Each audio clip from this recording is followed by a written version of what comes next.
Hey, everybody. I'm Misty Buck, president of Miss Inc., and we're here for another Marketing Monday. I'm glad the sunshine finally came out. It was storming earlier today, so I'm very thankful for that. Hope everyone out there had a great week, and we're ready to kick off this week with an awesome guest today. I have Eric Dubois. Oh, Gros-Dubois. Sorry, I missed the first part of his name. Eric Gros-Dubois. He is the partner and founder of EPGD Business Law. You guys might have heard of him. He's kind of a big deal. His firm is kind of a big deal. They have helped out so many entrepreneurs. I've had many conversations with Eric, and I can tell you they are truly, truly passionate about what they do and helping small business owners and business owners really of any size, I'm sure, but particularly small local business owners, working through the process, because we know it can get really confusing. So we're going to talk about that. We're going to talk about how you marketed and grew your business to this behemoth that it is, but yet it still feels really personal. So we're going to talk about all that. So Eric, with that, welcome to the show. Why don't you go ahead and introduce yourself? Thank you so much. I've been excited about this. You invited me about 2 months ago. So wow. I'm glad we made this happen. So yeah, my name's Eric Gros-Dubois. I am a business lawyer. And what that really means is I only work with business owners. So when you go to law school, there isn't a class called business law. There are classes about like types of companies, whether it's corporations or LLCs. But really, when I think of as a business owner, you need to be aware of employment law, maybe intellectual property, contracts, maybe landlord tenant. So there's a lot of different areas that we help out our clients, which actually makes my job really fun. I love my job. That's awesome. And I can tell every time we've had a conversation, like that truly comes through. And I've been so thankful for those conversations. So, you know, we talked before, we know about entrepreneurship. It's really one of the hardest jobs, right? And you know that in your own firm. So tell us how your firm started and how it got to where it is. And then we'll dive into some of your marketing tips and even some business tips if you have any. You know, it's really funny. I was having lunch the other day with a friend who's a lawyer, and he's an associate. He's about 39 years old. And an associate basically just means he works for a firm, and he's making good money, 6 figures, but he really has the bug. He wants to quit his job. He wants to start his own law firm, but he's terrified of taking that plunge. And as we're sitting there, there was literally a napkin, and I drew on it a scale, right? Like the scale. And on one hand, I put freedom, and on the other hand, I put security. And that's really what it was. And that's the scariest thing for most entrepreneurs, is taking that jump. And, you know, you can't go halfway. You can't halfway become an entrepreneur. I see people a lot where they try to, you know, keep their day job and then build their business on nights and weekends. And personally, I don't think that that's a good way to be successful. I think that you have burnout is ridiculous. I think you have to go all in. Yeah. And by the way, you hit it on the head. I think you'll burn out. Because you're trying to be 2 different people. Yeah. So going back to the beginning, I owe it all to a good friend of mine. I think you know him, Brian Barakat. Yes, Brian. And so Brian is the owner of a law firm. He's owned a few over the years. And at the time, I guess we're talking 8 years ago, I was complaining about my job. I was complaining about my boss. And he says, matter of factly, why don't you just start your own law firm? And so I listed all the reasons why I shouldn't do that. I don't have any savings. Instead of why you should, you listed why you shouldn't. I don't have any savings. I don't have any clients. I'm not from Miami. I don't speak Spanish. I'm not married to a Cuban. You know, I don't have family ties. And he said, all of that is nonsense. I will teach you how to start a firm. And so I said, okay, well, you know, how do I do that? And he said, it's pretty simple. In the beginning, you're going to do it all by word of mouth, which I said, okay, word of mouth. What does that mean? He said, well, you're going to join 3 networking organizations, and essentially you're going to do whatever it takes to get on the board, which is a euphemism for put in as much time as you can, work really hard, treat it seriously. And so I said, okay, what organizations? And he said, well, you can pick any 3. And I said, why not 2, or why not 4? And he goes, no, 3 is the number.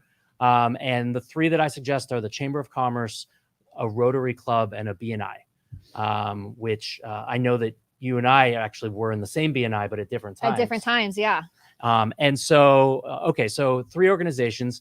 And the whole point of networking, just to say it bluntly, is just to meet people. Right? To get your name out there and to meet people in a structured way where my name's Eric, I'm a business lawyer, I help entrepreneurs. Right. And so It's funny. I meet with a lot of startups and a lot of entrepreneurs today, and I'll ask them that question: what do you do? And it's one of Eric's rules. I'm going to write a book someday, Eric's rules on how to be successful. And if you can't answer that question in 10 seconds, what do you do? You mean? What do you do? Yeah. Or like more specifically, like you're an entrepreneur. What does your business do? Right. Which is, what service do you provide? Who are you helping? And maybe some idea of the pricing structure. So I'll never forget, there was that bar on Geralda, the local.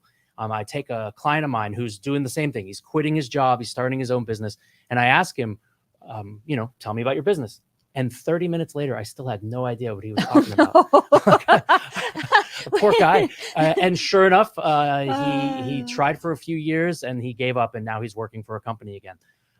So anyways, it's not easy. It's definitely not easy. So that was the beginning. The beginning was that conversation with Brian. Joined 3 organizations. And then what I think what I did is I tried really hard. And I don't mean like just working hard. I tried hard to be the best networker. So I have a spreadsheet, believe it or not, you're on it, of everybody I've ever networked with since I started this 8 years ago. And so the vision I had was I would go to any event, whether it's basically anywhere. You could be in the grocery store and you start talking to someone, always have a business card. And then afterwards, it's the follow-up. So it's the email inviting you to get coffee or breakfast or lunch. I have to be careful about happy hours because once or twice I've invited a woman to happy hour and she thought it was a date. Oh, I'll never forget this. Is this business or pleasure? And I'm like, well, I'm networking, so I guess it's business. You have to be very specific. Would you like to come to a networking happy hour to talk about business? Right, exactly. Right, like you have to be specific.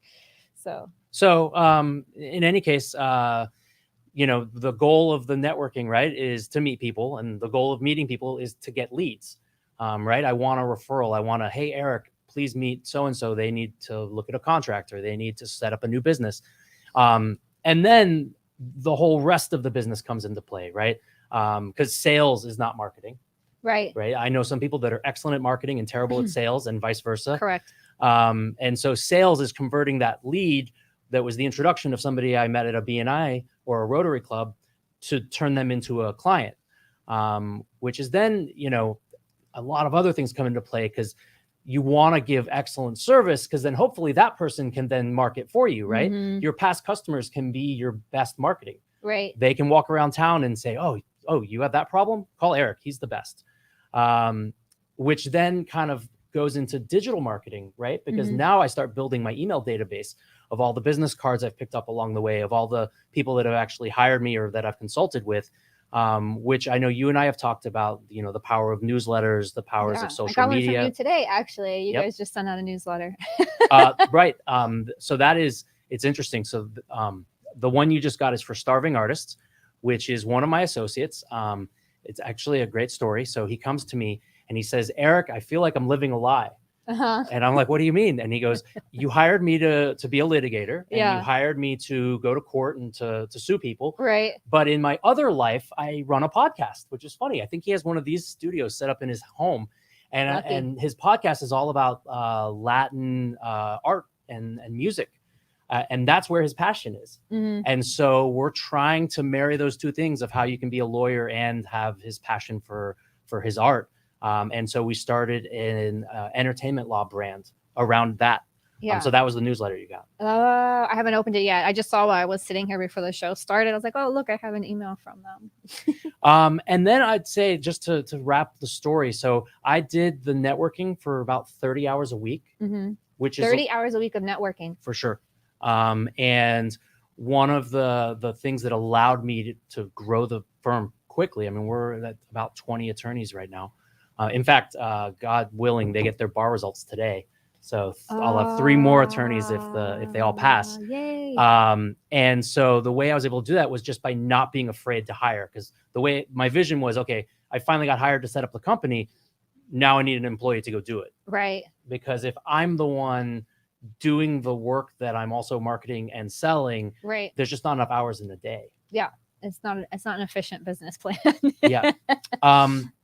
And so it's funny. We were just having a conversation with a gentleman off stage.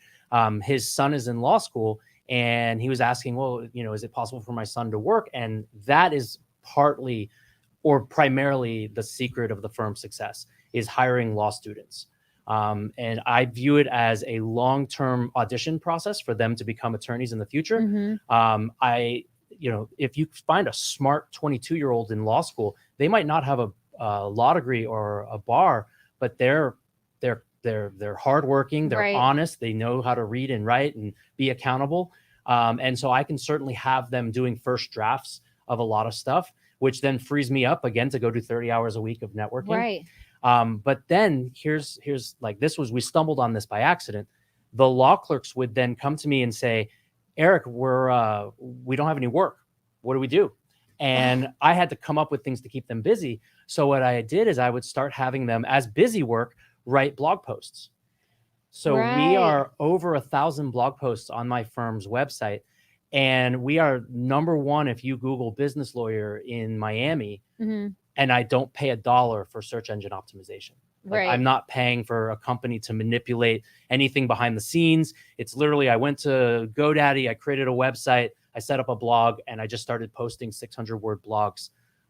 Which, by the way, word to the wise, got to be careful, because every once in a while what these law clerks will do is they will then find a blog that's on point from another law firm. And they will reword it. Yeah. But guess what? There are ways to catch if someone's just rewording your blog. And so, first of all, it's happened. I'm not going to lie. We've gotten an angry email or two over the years, and I've quickly apologized, taken down the blog, reprimanded the person who did it, if they still work for me. But it's come to my attention that Google will actually penalize you for doing that. Yeah.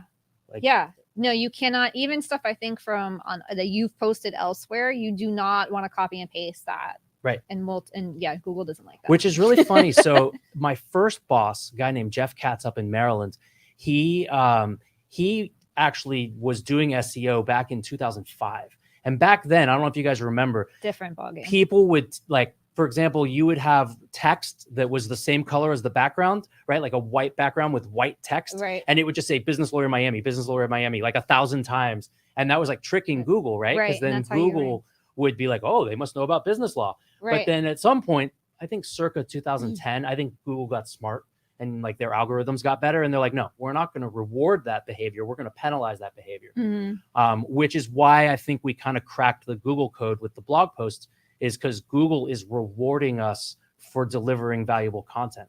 And I'll tell you how we do it. So what we do is we'll have a consultation with anybody about anything, right? I want to talk to a lawyer. I'll use a random example. How do I trademark my brand, right? And so in that meeting, there'll be a question that maybe I don't even know the answer to. Can I trademark my brand before I start doing business? Right? I just made that up.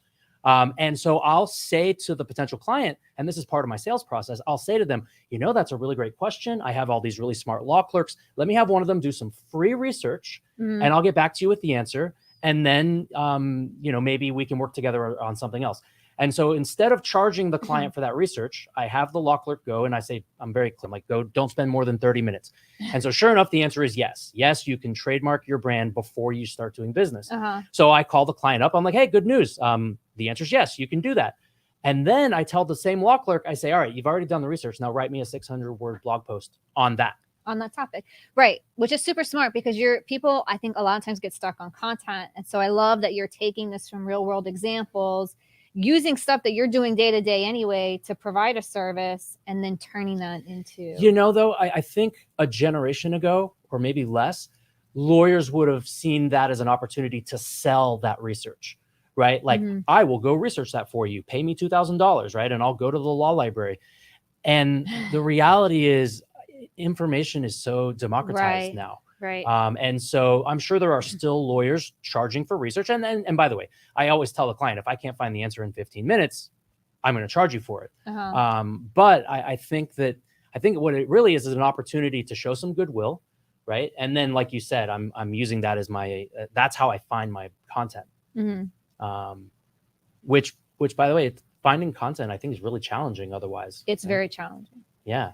It is very challenging, but I think when you get really good at listening, and just taking what you're doing anyway And that people, oh, who really wants to know the answer to that? People really do want. That's why they're asking you. So I think that that's super, super smart. So I love that you guys took that opportunity to do that. And by the way, I want to give you a compliment here, because we're talking a lot about digital marketing and in-person networking, but you're really, really skilled in other areas too. So one thing, after we had a conversation once, that was pleasantly surprising to me is you sent me a handwritten thank you note. Do you remember that? I do. I'm sure it's part of your process for everybody. It wasn't specific to me, but that's always stood out in my mind, and you have continued to stand out in my mind because you took the time to do that. So I just wanted to give you a little shout out about that, because I think that's brilliant. Nobody does that these days, and I think that that's just a lot. So I keep 3 ongoing lists. I keep a list of everyone that I do networking with.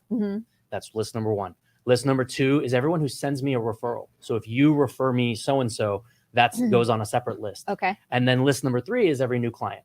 And then what I would do for years is much to the chagrin of Drew Kern, is I would bring a stack of thank you cards to my BNI meetings, and I would sit there, and I feel like I'm really good at multitasking. So while I'm listening to the commercials, I'm sitting there writing thank you cards. Right. Dear Misty, thank you so much for getting together with me for coffee. It was really nice talking to you. Right. Let's stay in touch. Sincerely, Eric.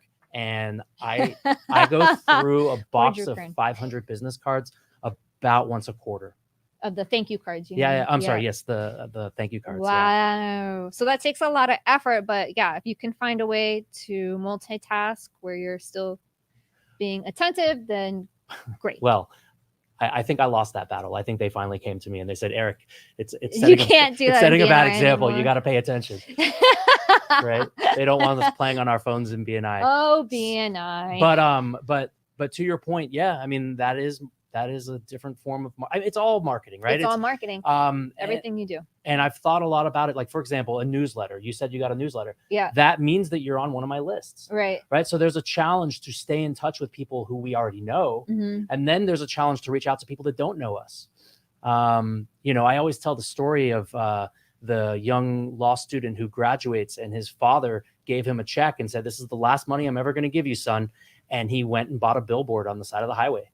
Wow. He bought a phone number and a billboard, and the phone started ringing. And here we are 20 years later, and he lives in the Falls in a mansion on a lake. Yeah. I mean, smart guy. Yeah. I was going to say smart kid, but he's no longer a kid, but at the time he was. Yeah. That's super smart.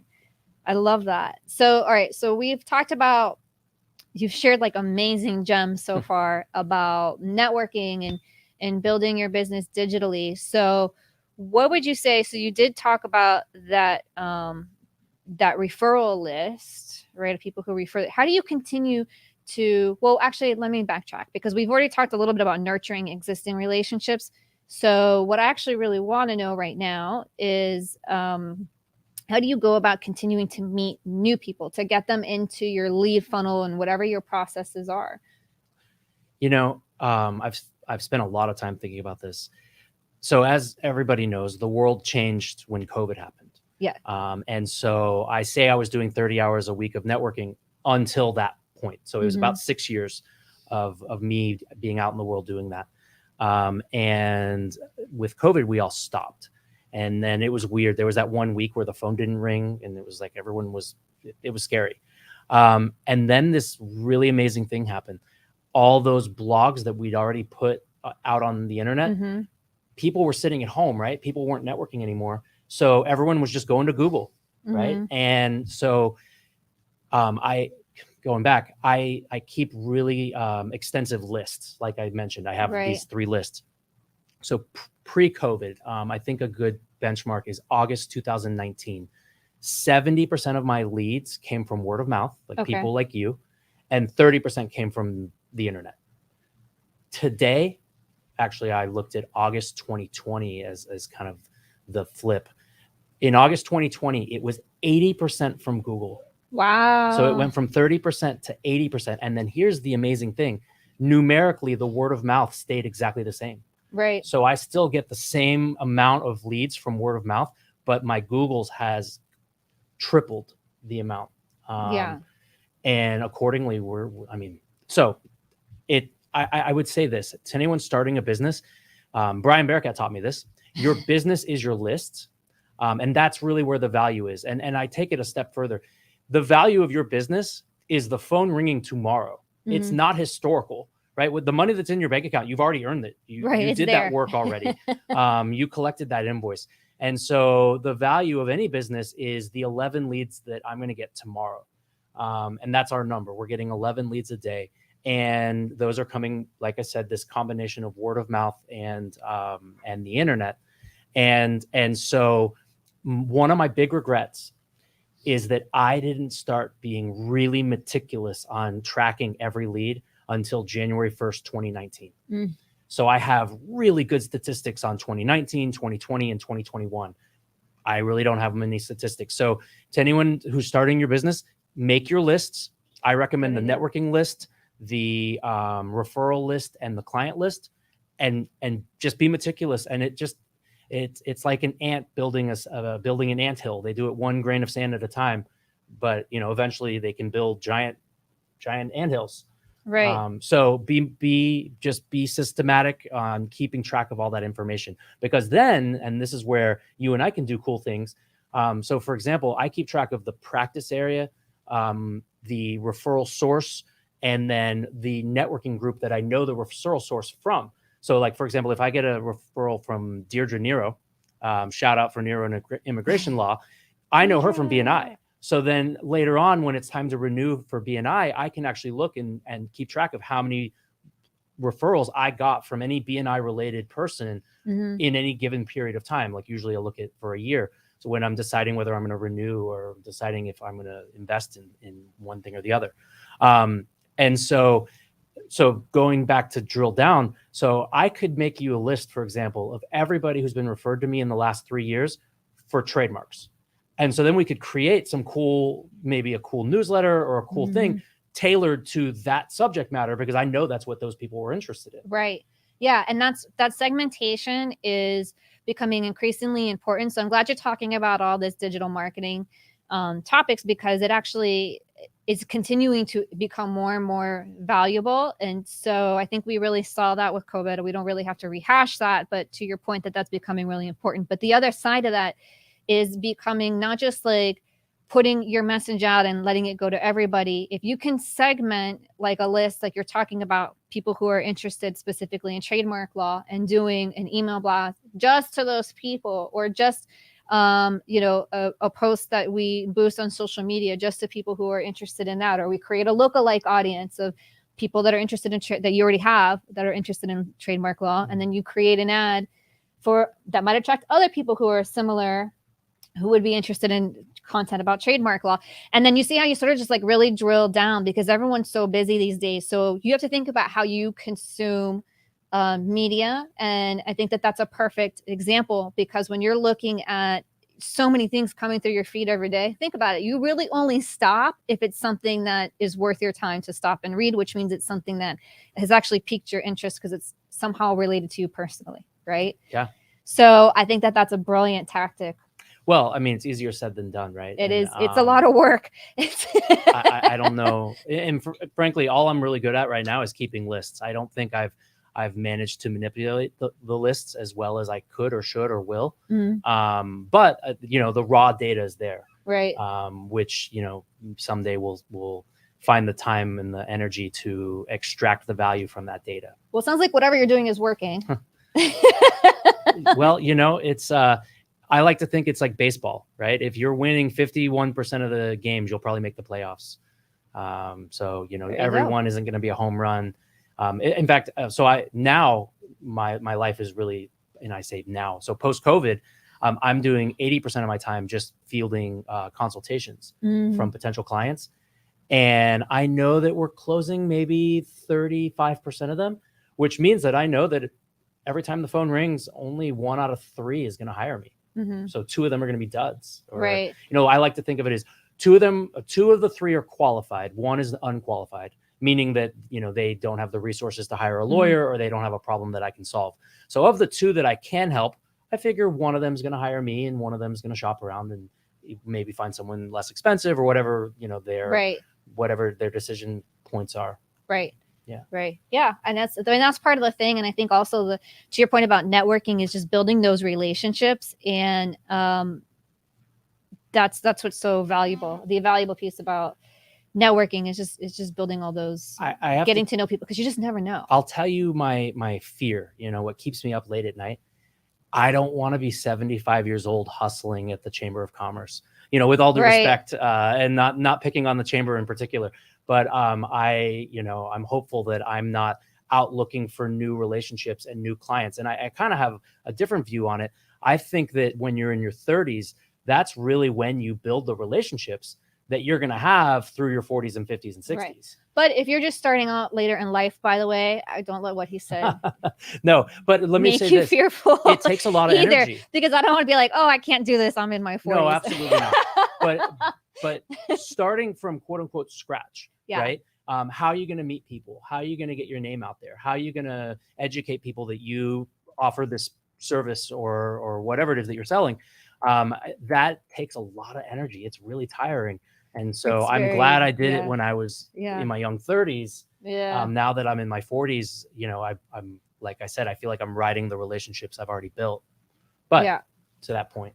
Yeah, you just have to be willing to take that chance. I think that can really happen at any age, by the way, whether you want to make a career change or you decide I'm going to stay in the same industry and become an entrepreneur, wherever you might be. I think there's room for everybody. Miami's huge, and there's just endless possibility for business. You just have to be really willing. I think what it comes down to be disciplined and organized and just answer those phones and all that. And I know we're getting ready to wrap up here. They gave me the 5-minute sign a couple minutes ago. So any last thoughts on that, Eric? On that point, a shout out to Miami. So I grew up in Texas, and I will tell you that I feel like Miami is the most entrepreneurial place I've ever been. There's a really can-do attitude, and almost every one of us knows someone who has started their own business, for better or for worse. And it's okay to fail. If you fail, learn from your mistakes and do it again. But Miami has such a positive attitude towards business ownership. Yeah, I definitely think so. I think that you really look around and there's endless opportunity, because there's just people everywhere. That gentleman we had on the show last week said he was growing his business literally he has like a stump grinding business and does some landscaping stuff like that to that end. And he did my trees the other day. But basically the way he grew his business is his crew would be out there doing stuff, and he'd be seeing someone walking their dog, and he'd stop them. Hey, I'm so-and-so, nice to meet you, blah, blah, blah. Here's my card, by the way. So I think just being out there, building those relationships, there's just so many people. Don't let that intimidate you, but also don't let it stop you. So, if it's the same person I think it is, then you got to love what you do, right? That's definitely, if you love what you do, then it doesn't feel like work. It doesn't feel. So anyway, some days it does, right? Yeah, sometimes work is work. I mean, we like to live this dream. But sometimes work is just work. Anyhow, all right, Eric. So we're wrapping up. Any last thoughts here before we let you go? You have just been such an awesome guest today. Shared so many great tips. Thank you so much. And I know that you work with a lot of entrepreneurs. So to all the entrepreneurs out there, keep the dream alive. Keep working, keep fighting. Keep it going. Yeah. Deidre, Brian, we gave you some shout outs on the show. If you want to come on, you're welcome anytime to sit in this seat as well. Love to have you guys. Thank you guys for being here for another Marketing Monday. Next week is going to be an awesome time. I have my guest who's coming as a comedian, but she's also an entrepreneur in a business. So I think you're going to really enjoy tuning into that one. So I will see you next week. Make it a great week, and be blessed and be safe. Thanks, guys. Thanks.